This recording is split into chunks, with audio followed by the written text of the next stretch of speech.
Welcome to Tracks to Success, brought to you by Presentation Partners.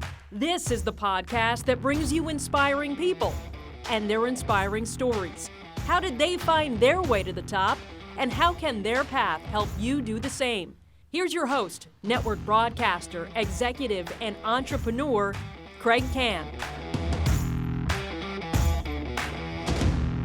Right now on Tracks to Success, you'll hear from one of the top kickers in the NFL, a man who's reached the top of his profession and been on the game's ultimate stage.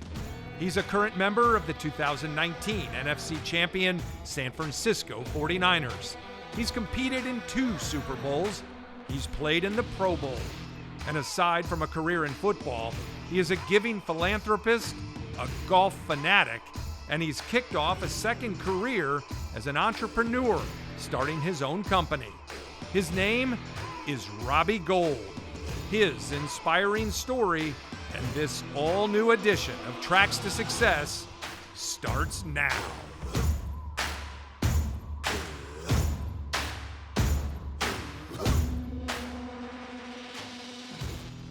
Robbie, thanks so much for the time. This is great to have you in season 1 of Tracks to Success. How you doing? Everything's great. Thanks for having me. I appreciate it. Oh, it's going to be fun.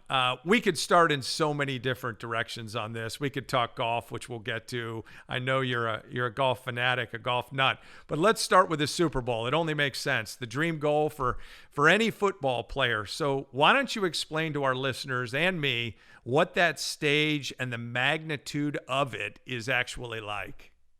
It's pretty wild. You know, obviously it's the biggest stage on one of the greatest sports of pretty much in the world, right? So you're talking about, I think there was almost 40 million viewers or something crazy like that. Then you're talking about the hoopla that goes around, the media days, the practices, the change in schedule.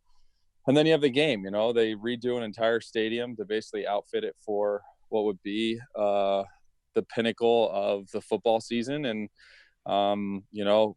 this one's going to sting for a while, being up 10 with 6:25 to go and not making enough plays down the stretch to win the football game. And now you go back to work and try to use it as motivation. And obviously, you know, the biggest part for us is we knew that we, gave the game away, and they played well down the stretch. And, obviously those are going to hurt for a while because you should be a Super Bowl champ. When you walk through that tunnel, Robbie, and you're not just like any player, any kicker. You're kind of out there, right? I mean that in you love the fans, you love the excitement, you're involved in social media, all that stuff.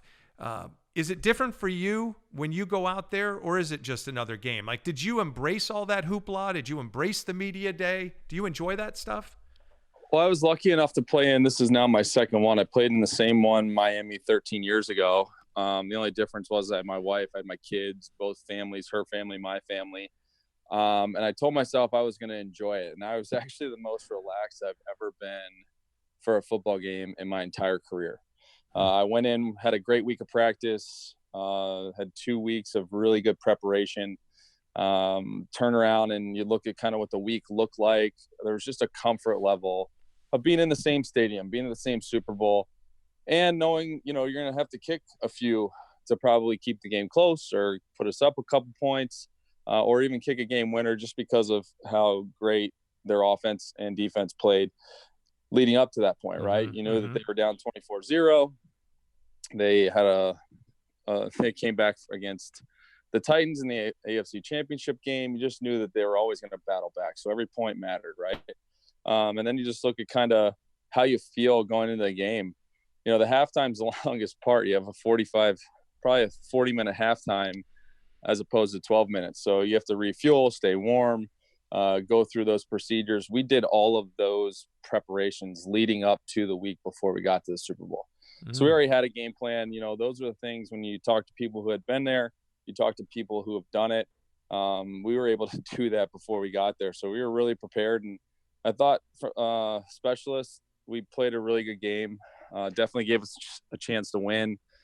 We just came up on the wrong side of the ball with not making as many plays as we should have down the stretch. We'll talk more football here in just a minute, Super Bowl stuff. But let's talk about your upbringing. Where did you grow up? Was football always your sport or your dream? What's funny is I grew up in Lock Haven, Pennsylvania. I played soccer my entire life. My brother was in 7th grade. I was in 10th grade. He was asked to play football.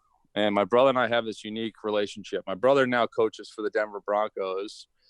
This is going into his 5th year. He won a Super Bowl his first year with the Denver Broncos. So he already has one up on me when it comes to rings. But, we always had this relationship where we were very competitive. So anything you could do, I could do better, right? So when he was asked to play football, I immediately said, well, I want to play too. So we played soccer and football in the same seasons. And I did that my sophomore year. I played basketball. I ran track or played tennis, just depending on what I wanted to focus on for the sport that I was getting ready to play come the fall. And, at the end of the day, my dad is kind of unique. My dad was a postal worker. He still obviously works there. My mom's a retired school teacher. And, we had to earn everything and we had to work really hard to get whatever it is we wanted to do, right? We got what we needed for Christmas. If we needed for our birthday, we got basketball shoes for basketball season. And for Christmas, we got things we needed. And if we could afford it, we got something that luckily enough that we wanted, right? So my upbringing has definitely structured how I go about working every day for football, and also how I mold my children, right? And the way that I want to be a husband, the way that my dad was. And, those are things for me that are unique that I can always carry with myself. Blue collar. I mean, you appreciate everything you get, and it's carried through your whole life, right? I mean, your dad was not a football. He was soccer, correct? Yeah, my dad was a 3-time All-American soccer player at Lock Haven University. Obviously he was a very talented soccer player, played semi-pro and professionally for a little bit. And then he had to make a tough decision of whether he wanted to support his family or try to continue his career. And, I was lucky enough that he chose to support his family and gave me the opportunities that I have today. And then, growing up in an educator's family, I had my mom as a 6th grade school teacher. So, nothing in the educational world slipped through the cracks. And for us as kids growing up, you knew that was paramount, and then everything else around it was a privilege. So you get to Penn State. Why Penn State? Because you grew up there and that was your team forever? I grew up 30 minutes from Penn State. I didn't want to go to Penn State originally. I wanted to go somewhere else. I wanted to play maybe 2-3 sports in college, just kind of have fun. But at the end of the day, my family means a lot to me. And I chose to walk on at Penn State as opposed to taking scholarships in other places, because I could still go home as the oldest of 3 siblings. I could go home and see my brother and my sister play sports. Wow. I could watch their high school careers. So I chose to go to Penn State because it was close to home, really good institution. I have a business management degree. And then you turn around and you talk about being able to watch your younger siblings sports after your practice or, before study halls and things like that. And, I didn't want to miss that. And that meant more to me than, going away for 4 or 5 hours to go to college. And it worked out because I got a scholarship after my first year. And, I earned the starting job my freshman year, and I played 4 years at Penn State, and obviously undrafted coming into the National Football League. And now going on my 15th, well, that will be his 16th year. Just finished my 15th season. Amazing. Now, you said business major in college. So were you thinking NFL dream had a chance, or were you thinking, I just really have to be focused and prepared to go do something else in my life? Where was your mindset? Well, I always knew that sports weren't going to last forever, right? Obviously, they're going to end at some point, and whenever that's over, I just wanted to make sure that I set myself up to be able to support my wife and my kids like my dad did, right? And you could do that through hard work. You could do that through education. You could do that through a million different things. But I knew business was something that I had an enjoyment for going through high school, being a part of the FBLA and some other business clubs, and, going to some of those state fairs and doing the things that would be business related. And I really enjoyed it. So when it came to picking a major at Penn State, I knew that sometime down the road, business major was the right thing for me, because I just enjoyed how to build a business, why to build a business, how to be creative in marketing. And those are things that drew me to that major for sure. Yeah, you're definitely putting that into motion now, which we're going to get to. I'm excited about that. Let's talk about the NFL because you basically said walk-on kicker had to earn your scholarship. I mean, you had to earn your way in the NFL as well. Your road there as a team's number one kicker didn't come without a few bumps. Tell us about the path. Well, I got really lucky. I was in New England. I learned from Adam Vinatieri and Brad Seeley. These guys were incredible. Bill Belichick, the Patriots were coming off a Super Bowl win, and it really set me up for what would be a successful career because I saw how hard they worked. I saw the detail that they went into every single day. I saw how they handled themselves in the weight room, what they did for recovery. I was very fortunate to play for that organization. And then I go get cut for Adam at the end of training camp. I go to Baltimore on the practice squad for 3 weeks, get cut there. Get a call from the Chicago Bears while I'm working construction for a family friend back home. And I was supposed to kick extra points basically for 2 or 3 weeks, which ended up being an 11-year career and the all-time leading scorer in Bears history. And then the nice part is after that, I've had a nice run. I went to the Giants and played for a season, which the Mara family is unbelievable. That organization is top notch, and just finished my 3rd season with the San Francisco 49ers. And, the last 3 or 4 years has been maybe the best stretch of kicking I've ever had in a row. And it's kind of nice to be able to do that as you get older, because at the end of the day, everyone's going to say that your age is an issue. Oh, you're getting older. We don't know how long you're going to be. Well, I'm a kicker. It's not like I get hit all the time, right? So at the end of the day, for me, the ride's been definitely enjoyable, but being able to earn and still have the fire to play at a high level has been something that has been enjoyable for me, but also been enjoyable to have my kids with me and enjoy the ride the last several years. Kickers can last a long time or they can get cut real quick. You just talked about construction. You were doing construction when the Bears called you? Yeah, so I used to do that during the summers when I come home as my summer job. And then obviously we have a family friend who has his own construction business in Mill Hall, Pennsylvania. So I needed a job that I could have flexibility of getting up early, being done, then go do my normal workout and kicking routine. So he was nice enough to hire me on an hourly rate. And to me, that was the perfect transition to wait for the next opportunity, because I could have money in my pocket for gas, being able to support myself living in my parents' house with the bills that I might have. And at the end of the day, I think a lot of that blue collar work that we talked about earlier, that was exactly what I needed. I was able to see the business side of a construction company. I was able to utilize some of the resources I learned at Penn State to kind of help the company for the 2 weeks I was there. And the nice part is I got an opportunity. And when you get those opportunities, like anything else, you got to make the most of it. Let's break this down a little bit. I'm a Chicago guy. I grew up a Bears fan, will always be a big Bears fan. You and the Chicago Bears will always be linked. 26 straight field goals during the 2006 season. You broke Kevin Butler's record. All pro that year with the Associated Press, Pro Bowl. What does Chicago mean to you? What does Chicago sports mean to you that you could share with our listeners that maybe they don't understand the magnitude of playing in that city? Well, I think Chicago is one of the best sports cities in all of the U.S. And I think if you look at their fans, if you look at,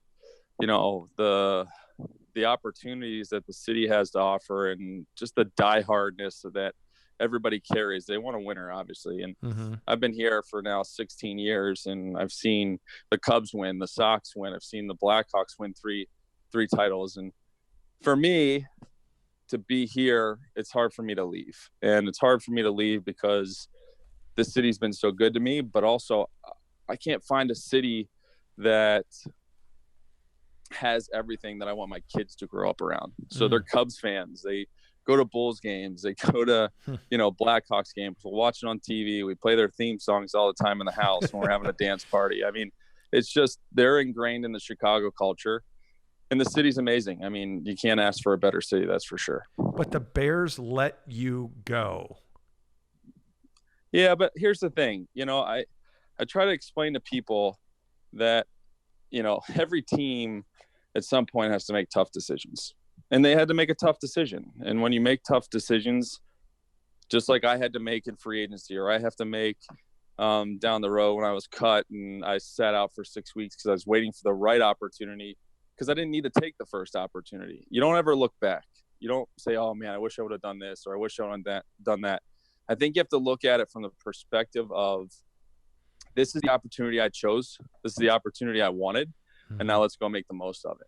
And for me, it's been great. I've truly enjoyed it. I knew that if Peyton Manning could get cut out of Indianapolis, as a high round pick, played there forever, built the city, built the stadium, the entire organization was built around him, right? And then they were lucky enough to get Andrew Luck. But at the end of the day, anybody can get cut in this business, and it can happen at any time, And for me to sit here and complain about, oh, they cut me after my 11th, going into my 12th season, and it'd be crazy for me. The McCaskey family, the Bears organization, this city has completely changed not only my life, but my family's life. And for me to be ungrateful for those opportunities, would be, unfortunately, for people around me, and they know me the best, it would be very disrespectful for me to have a bad taste in my mouth. Wow. And here's the thing, at the end of the day, you're going to play them at some point. And I've played them 3 times now, right?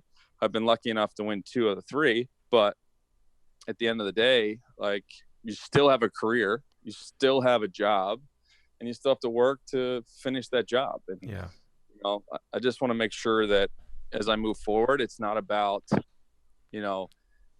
being disrespectful and being ungrateful for the opportunities that I had here for 11 years. Let's talk about the business of it, because you touched on that. You had a huge contract come your way in 2008, made you the highest paid kicker in the league at the time. As we gain more success, we earn more money, promotions, etc., more responsibility, and more pressure. Did you feel pressure with that huge contract? No, and I never have. I was the highest paid kicker for 7 years in the National Football League until Justin Tucker had beat the deal. And then obviously he set the new high for kickers the last couple contracts. And it's been fun to be able to negotiate against a young kid who's got a huge leg. And for me to be able to be in that same category as the kid who's the number 1 most successful field goal kicker in the history of the game means a lot at 37 years old, right? So if you kind of look at the dynamics that you go through, and if you look at how the pressure of that's perceived, there's pressure all the time. That pressure doesn't leave, whether you're making a league minimum or you're making the highest contract in the National Football League. That pressure never ends. And the reason it never ends is because you still have to perform. The problem in the National Football League with contracts is you get paid on what you did and what you hope to achieve, right? So what happens is some people, when they get new contracts, they get complacent. For me, I wanted to go get the next contract, and I wanted to go beat the contract I just had. And I wanted to be the best that was ever played in the National Football League. And I'm still chasing that. So I think at the end of the day, it's all in the eyes of the beholder, right? Yeah, I don't see kicking as pressure. I don't see kicking as, listen, if it ends tomorrow, what a ride. You know what I mean? If it ended 10 years ago, I got a chance to play in the National Football League. How many people can say that, right? Yeah.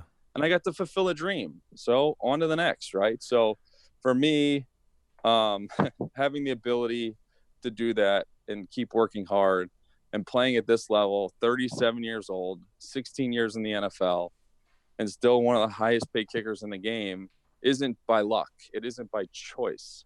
It's by working hard. It's by taking advantage of every opportunity. And it's by doing everything you possibly can to prepare yourself mentally and physically to fulfill that dream, but also be there to support your teammates. If anybody follows you on social media, they understand your dedication. They understand how hard you work. So you talked about the Giants after the Bears, and then you talked about the 49ers. And obviously you just shared with us that it's a business. And many of our listeners, Robbie, probably have had jobs where economics dictated raises, and maybe they were let go at some point, or they've been promoted.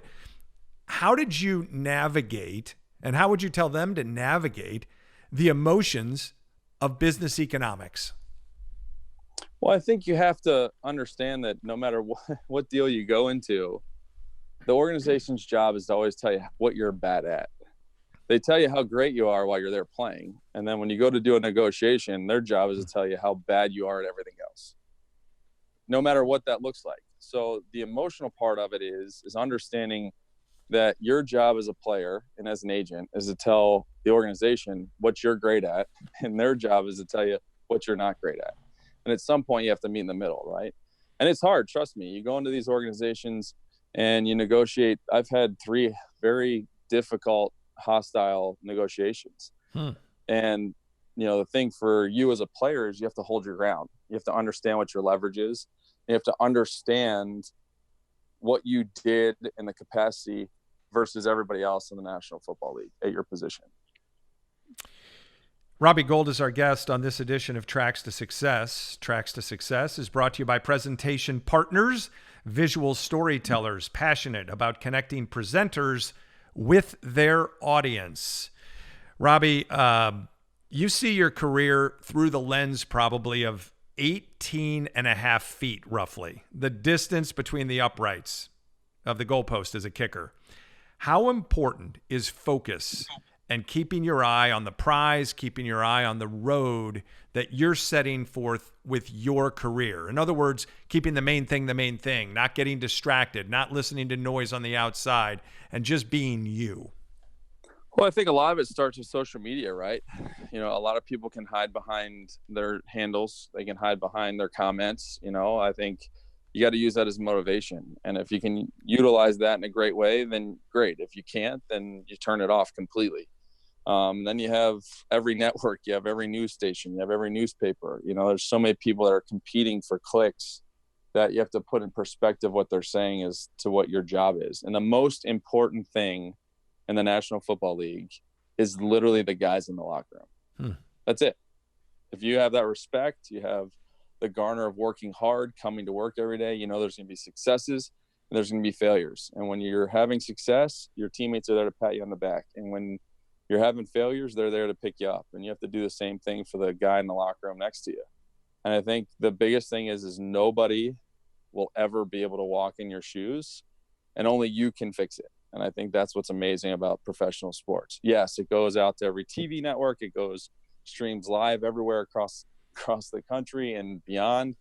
And at the end of the day, there's one thing you have to focus on, and that's you. And that's what's kind of nice about playing professional sports, is because you can focus on you, but then there's 10 other people that are involved in field goals that have to do their job well for you to have success. So, it's great for leadership. It's great for team building.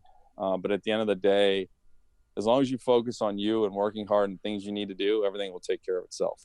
You always look so smooth out there. I mean, you do. It almost looks effortless what you do when you're on that field kicking. You talk about the pressure and the other teammates and so forth, but an offensive lineman, a guard perhaps, I mean, they can hide in a way. Sure, they might have a holding call that could hurt a drive, a potential game-winning drive. But for you, for a kicker, you're there with everything on you, all eyes focused on you, a different type of pressure, almost different in a way than a quarterback. I know they have to lead the drive, they can throw the interception, but a kicker, it boils down to one kick. Do you relish that? I guess you have to, don't you? I live for it. I love it. I think it's one of the most amazing plays in all of sports. And I think if you don't relish in it and you don't get excited about it, then the success that you're going to have as a field goal kicker in the National Football League is going to be slim to none, because those are the kicks that'll get you fired, right? So at the end of the day, I've always loved and enjoyed to be in that moment. I've always wanted to be in that moment. Now, great, I'd love to blow people out by 40 too, don't get me wrong, and take 12 kicks. But at the end of the day, like, if it comes down to that kick, you have to be ready for it. There's nothing more enjoyable than watching a depleted sideline and your teammates cheering with you, and just watching the opposition just sink and be like, oh, what a hard fought game, but man, we were so close. And the jubilation that your team has, celebrating in the locker room and having it, if it's on a road trip, then you're doing it the entire way back to whatever city you just got done playing in to head home. And those are the momentum builders for the season, and those are games that when you get paid what you get paid, or if you're just starting out in the National Football League, those are the kicks you have to make in order to have a long career. Let's go outside the white lines for a couple of minutes. You are not, I know this because I've been around you, you are not just a football player. You're a philanthropist, and you give back charity's big for you. Explain how that's benefited your life.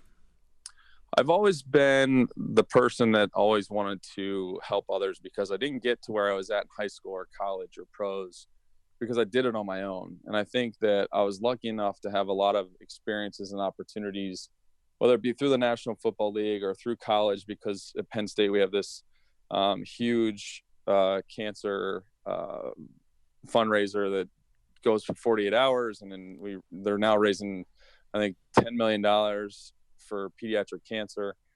So for me, at the heart of what I do and what the heart I want my kids to understand is that you're meant to help other people, get them on their feet, give them an opportunity that they may not have at the time because they're going through a difficult situation. And we were just at a charity event the other night for one of the partners that we have through our company Ep.5, and we helped them raise $1.2 million for pediatric cancer, which is incredible, right? So to be able to go there and have them go from 900,000 to 1.2 million just by having a presence of being in pressuring people really at the live auction to bid more. But for me, those are things that are always special and will always be unique. And there's a lot of kids and families that I've had the ability to have bonds and relationships with that if they're going into their MRI, or if they have surgery, or I lose the Super Bowl, there's always a constant communication to know that at the end of the day, it is just football. But at the end of the day, the platform that you're given in the National Football League can change somebody's life forever. And to me, that's the most powerful thing about having an athlete's platform on one of the biggest stages. Last couple of years, is there one story you could share of somebody that you touched, that you spent a little time with, be it in a hospital or at a charity event that really means something to you, your family, and you touch them? Well, it's unique. So for me, I have my own foundation, and that foundation is geared toward my hometown, Lock Haven, Pennsylvania. And right now we have about $1 million already raised to start a little league baseball, softball field, a football field, and a park for kids to help revitalize sports in my hometown. Cool. To me, that's special because that's where I grew up. That's where my opportunities started. And to watch those kids get scholarships or have an opportunity to continue playing in college and get an education is something to me that's very special, as well as more hotels being booked, more restaurants being used, more people going to the Walmart or the gas stations and revitalizing some of that community. That's special to me. And then I go back to the golf tournament that we have here, and we raise over $1 million, and that goes towards Lurie Children's Hospital. And I'm now partnering with a new company, an organization called Cal's Angels, which is geared towards pediatric cancer. And there's relationships that I've met. There's a family, the Ewald family, who I took Chase, his dad, and his grandparents to the Super Bowl 2 years ago. But I've been in their house. We played Uno. Chase calls me every time he goes to the hospital. He calls me after a loss. I call him randomly in the locker room. And, there's times that for me, it puts life in perspective. I'm very lucky to have 3 amazing kids, and they get it. They're friends with Chase. They're friends with everybody in their family. And they're always looking to do one thing we always say when they go to school is do great things and be helpful and be respectful. And if they can do those 3 things, they'll be very successful in anything they do throughout their life. I used to drop my kids off at school, and I said the same thing to them almost every day. They make fun of me about it to this day. I'd say, have a great day and make it even better for somebody else. And they thought it was cheesy and all that. But at the end of the day, that's really what it's all about. You've given so much through charitable efforts, and you're a golf fanatic. I'm telling our listeners right now, this guy plays more golf than half the guys on the PGA Tour. All right. Robbie, why golf? Where'd you get your start, and how much do you really play? What's funny is I played a lot when I was single and with no kids. As I've gotten older, the most unique part about golf to me is it can be played at any age. There's a million different tee boxes. You can utilize those tee boxes for any age, for any handicap. And the nice part about it is it's a challenge. Every day is going to be a new day. Every day is going to be a new challenge. Every shot's going to be a new shot. And those are things for me that I think whether you're doing business or you're playing with your buddies, you can go anywhere and play it.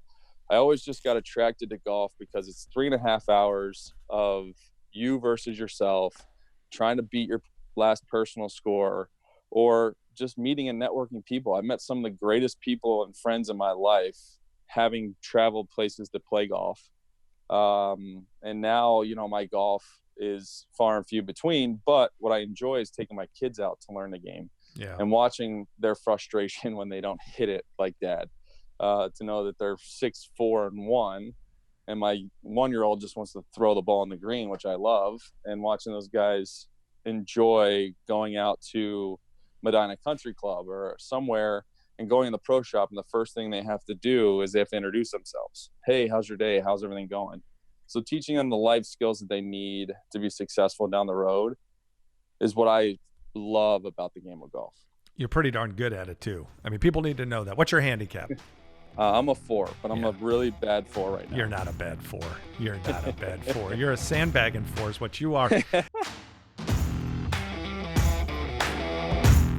In addition to hosting this podcast, Kraig leads the Kann Advisory Group, focused on elevating communication for companies and individuals.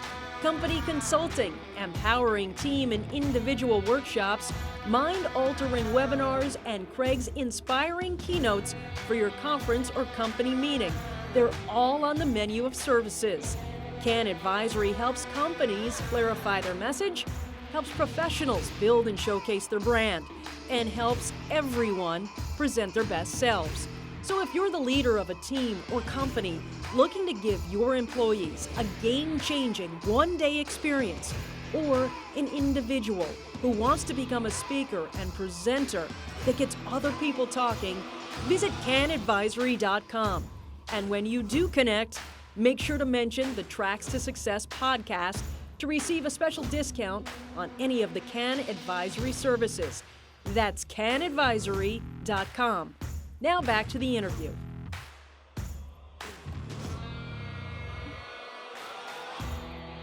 Talked about the golf, and it also ties right into you being an entrepreneur. Ep.5, right? That's the name of the... Yeah.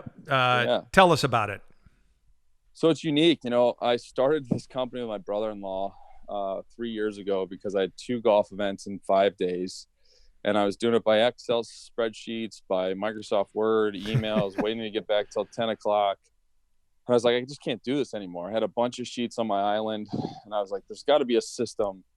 So we started looking. There was nothing out there that I liked. So we decided that we would build this for myself to have a little more leniency of time, be able to communicate with people quicker. Software, right? Software tied to golf events? Yeah. It's well, here's the thing. It's kind of amazing how we've grown. So we have started this process that was originally going to be just golf, because that's what we had built. And we were just going to basically use it for people, because anybody who has charity events, anybody who does business to business or business to client relationships could use this to be their one-stop shop for website, for player directories, for check-ins, for revenue, for credit card processing, for expenses, and for email and text message communication. Well, over the last 2.5 years, we've grown from being just a golf niche software company to now we are a regular ticket registration, as well as now our donor crowdsourcing platform. So we have every platform that businesses and or organizations can use to run any event. And what's unique is, you talk about doing something to make people more efficient. You talk about challenging the status quo of what's in the marketplace right now and stealing market share from what is now a startup to multi-million-dollar companies that are selling for $100 million. And they're now challenging you, which is kind of unique too. So for us, it's been amazing.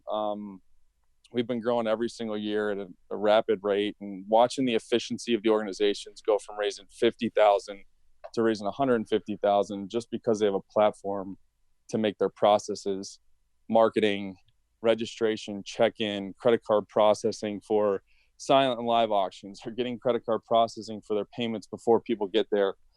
It's been fun to watch them grow and have the success that they've had. And, we as a group and as a company are able to touch all of our clients because we work one-on-one with them and help them build their organizations. And the nice part is we've been able to raise millions of dollars for charities across the country. And it's not about just having one philanthropic push. We've done everything from pediatric cancer to Parkinson's. I mean, you name it, we've done it. And it's kind of unique to be able to have that platform to raise more money for all these great causes. You know, when I started my business, I didn't know where my sweet spot was going to be.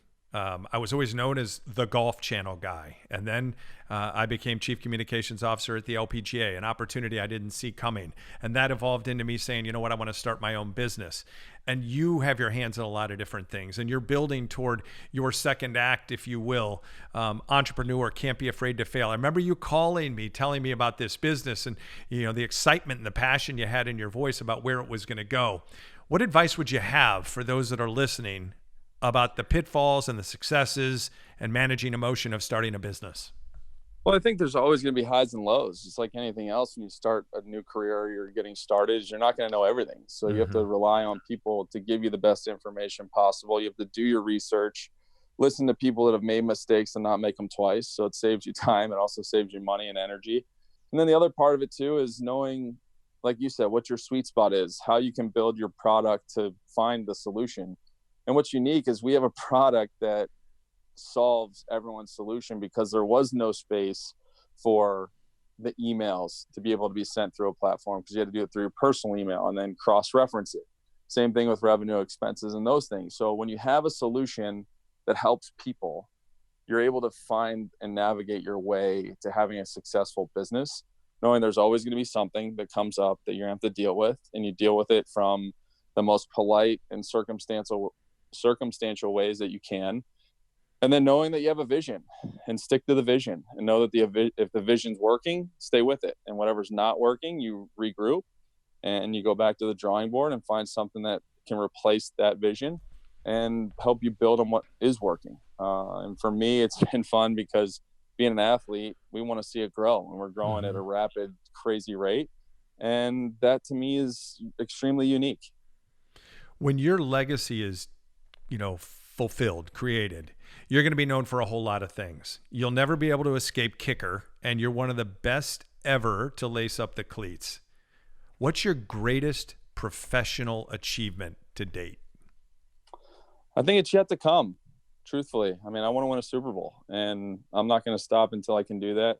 But I also think the other part of my successful achievement is, you know, 35 years from now, I don't really care if anybody remembers me for a field goal that I kicked or a game that we won in 2006. I think the thing for me is I want people to remember me for who I am and what I was able to accomplish while I played, and what I would be able to continue to do based on what's ahead of us and what's going to happen down the road. And to me, I'm still writing that story, and I get excited about that. And, you know, I can't wait for that story and legacy to still be continued. Robbie, a couple of things before I let you go. This podcast is called Tracks to Success for a reason. It's about storytelling, inspiring people, inspiring stories. And I want you to share, if you can, maybe a moment in time, something you remember that could help other people, our listeners, see the rainbow of success for them when maybe they're struggling or they don't see it. But also, it's a two-part question. I want you to define success for me first. What does that mean to you, and how other people can get it? Well, I think a lot of it is just hard work. I think it's through perseverance. I think it's through preparation. And, you know, for people to be successful, everyone's going to fail. And it's about how you learn from those failures. And for me, I think that's the biggest part about how you grow as a person, but also how you grow the success of whatever it is that you're trying to do. In your next business, I know you're going to be greatly successful, but before you're done on the football field, last thing, how many more years do you want to keep kicking? I always said I'm going to play till they tell me no. And they've told you that before.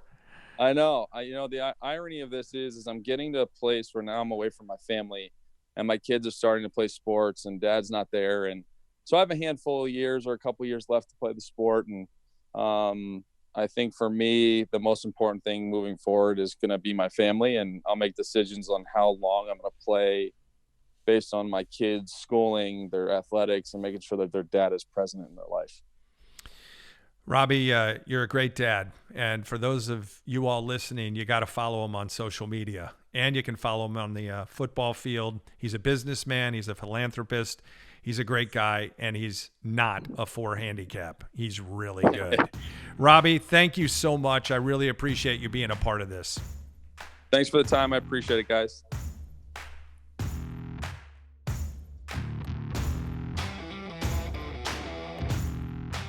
In our conversation, Robbie talked about his goals beyond football, which leads me to my one last thing. If you want to be an influencer, don't just do one thing. Spread your wings and fly into other areas. Sometimes that's a bit uncomfortable. That's okay. I say it in my workshops where people are pushed to build a brand and share it in front of others. We have to be comfortable with the idea of being uncomfortable at times. Stretch ourselves.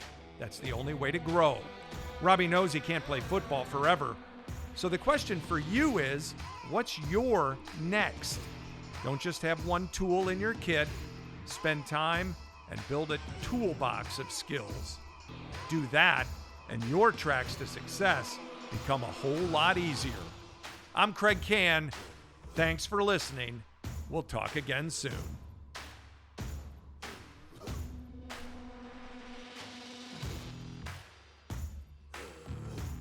You've been listening to Tracks to Success, brought to you by Presentation Partners, visual storytellers passionate about connecting presenters with their audience. Don't forget to subscribe to the show for more great interviews and thoughts on reaching your highest personal and professional summit. You can follow Kraig on Twitter and Instagram using the handle @Kraig Kann. And for exclusive Tracks to Success content and news about our upcoming guests, you can find Tracks to Success on Twitter. It's @Tracks to Success.